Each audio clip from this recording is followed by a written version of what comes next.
एक और नए वीडियो में आप सभी का स्वागत है और इस वीडियो में हम लोग प्रॉप्स के बारे में बात करेंगे।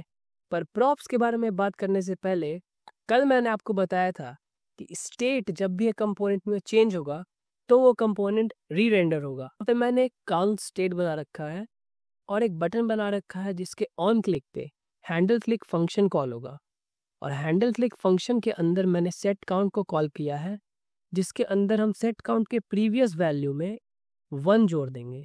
तो अगर सेट काउंट में 0 है तो उसमें 1 जुड़ के वो 1 हो जाएगा। फिर काउंट में आ गया 1, तो काउंट अब अगली बार जब भी ये फंक्शन कॉल होगा तो काउंट में होगा 1 + 1 मतलब 2। तो इस तरह से हमारा जो काउंट है वो बढ़ता रहेगा। और फिर मैंने यहाँ पे console.log फंक्शन डाल दिया है जिसके अंदर कंपोनेंट रेंडर टेक्स्ट है, जिससे हमें पता चलेगा कि हमारा कंपोनेंट री रेंडर हो रहा है कि नहीं। तो चलिए देखते हैं। जब हम काउंट पे क्लिक करेंगे तो यहाँ पे हमें दिख रहा है कि कंपोनेंट री रेंडर टेक्स्ट यहाँ पे आ रहा है। तो इसका मतलब जब हमारा स्टेट चेंज होता है तो हमारा कंपोनेंट री रेंडर होता है। तो चलिए अब हम लोग प्रॉप्स की बात करते हैं। प्रॉप्स आर इम्यूटेबल डेटा जो कि हम लोग पास करते हैं for parent component to child component, और प्रॉप्स का यूज़ करके हम लोग अपने कंपोनेंट को रीयूजेबल बनाते हैं। अब देखते हैं किस तरह से हम लोग प्रॉप्स को पास करेंगे from parent to child component. तो यहाँ पे पहले से मैंने एक कार्ड कंपोनेंट बना रखा है जिसके अंदर मैंने कुछ CSS भी पहले से दे रखा है। अब इस कार्ड कंपोनेंट के अंदर नेम और एज को हम लोग प्रॉप्स के द्वारा पास करेंगे। अभी देख सकते हैं कार्ड कंपोनेंट कुछ ऐसा दिख रहा है। अब इसमें हम लोग प्रॉप्स के द्वारा नेम पास करते हैं और एज पास करते हैं। और अब इस प्रॉप्स को यहाँ पे यूज़ करने के लिए हमें यहाँ पे लिखना होगा प्रॉप्स और नेम के बाद ब्रैकेट के अंदर हम लिखेंगे props.name और एज के बाद हम लिखेंगे props.age।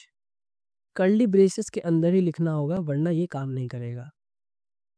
तो अब हम यहाँ पे आते हैं तो आप देख सकते हैं कि हमारा कोड चल रहा है।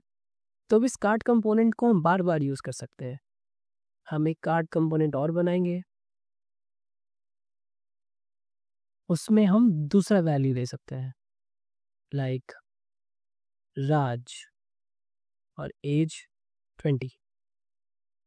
तो एक और कार्ड बन जाएगा जिसमें नेम राज होगा और एज 20 होगा।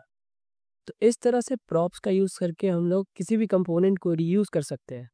चलिए एक और तरीका देखते हैं जिसकी मदद से हम लोग प्रॉप्स को एक्सेस कर सकते हैं।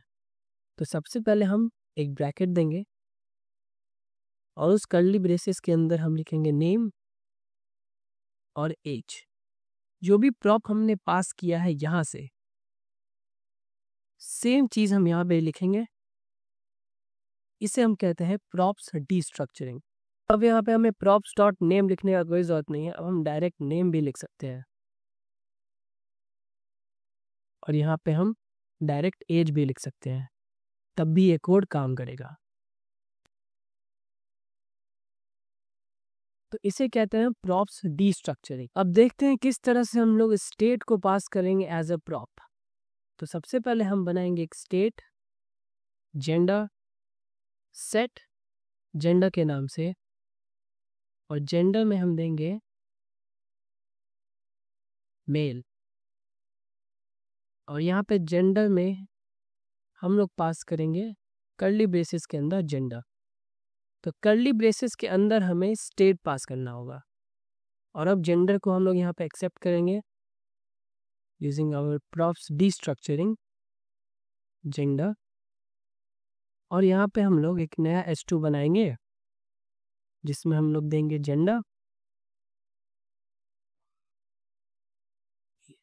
और यहाँ पे हम लोग देंगे जेंडर। तो यहाँ पे हमने स्टेट बनाया है जेंडर के नाम से और जेंडर को हमने पास किया है इन द कर्ली ब्रेसेस। तो देखते हैं ये काम कर रहा है कि नहीं।